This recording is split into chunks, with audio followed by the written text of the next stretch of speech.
There was a time when British Olympic medal winners became household names because there were so few of them. But the 67 medals at this year's Games in Rio and 147 at the Paralympics meant that the GB medalist reception at Buckingham Palace was a crowded and happy event. Throughout the Commonwealth, there were equally joyful celebrations. Grenada, the Bahamas, Jamaica and New Zealand won more medals per head of population than any other countries. Many of this year's winners spoke of being inspired by athletes of previous generations. Inspiration fed their aspiration, and having discovered abilities they scarcely knew they had, these athletes are now inspiring others. A few months ago, I saw inspiration of a different kind when I opened the new Cambridge base of the East Anglian Air Ambulance, where Prince William works as a helicopter pilot. It was not hard to be moved by the dedication of the highly skilled doctors, paramedics and crew who are called out on average 5 times a day.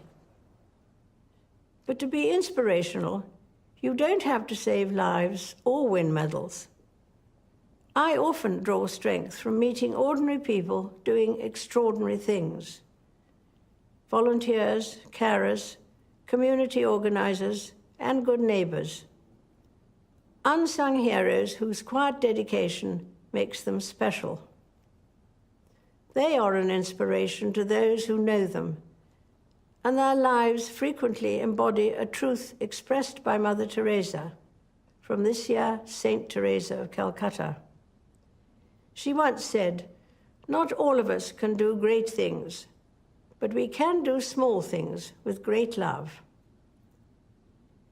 This has been the experience of 2 remarkable organizations, the Duke of Edinburgh's Award and the Prince's Trust, which are 60 and 40 years old this year. These started as small initiatives, but have grown beyond any expectations and continue to transform young people's lives. To mark my 90th birthday, volunteers and supporters of the 600 charities of which I have been patron came to a lunch in the Mall. Many of these organizations are modest in size, but inspire me with the work they do. From giving friendship and support to our veterans, the elderly or the bereaved, to championing music and dance, providing animal welfare, or protecting our fields and forests. Their selfless devotion and generosity of spirit is an example to us all.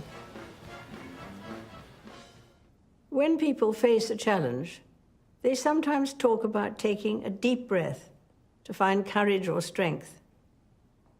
In fact, the word inspire literally means to breathe in.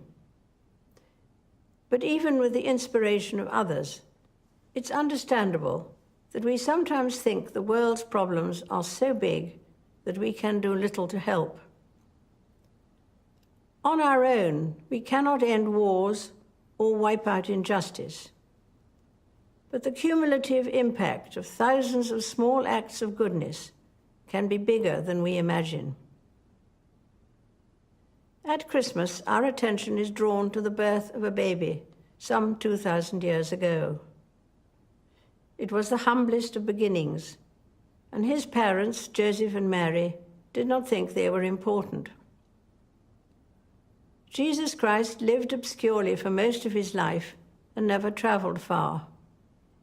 He was maligned and rejected by many, though he had done no wrong.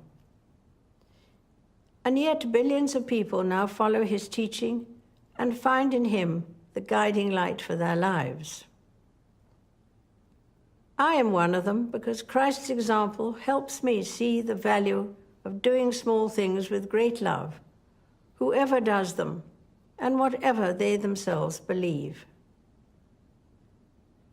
The message of Christmas reminds us that inspiration is a gift to be given as well as received, and that love begins small but always grows.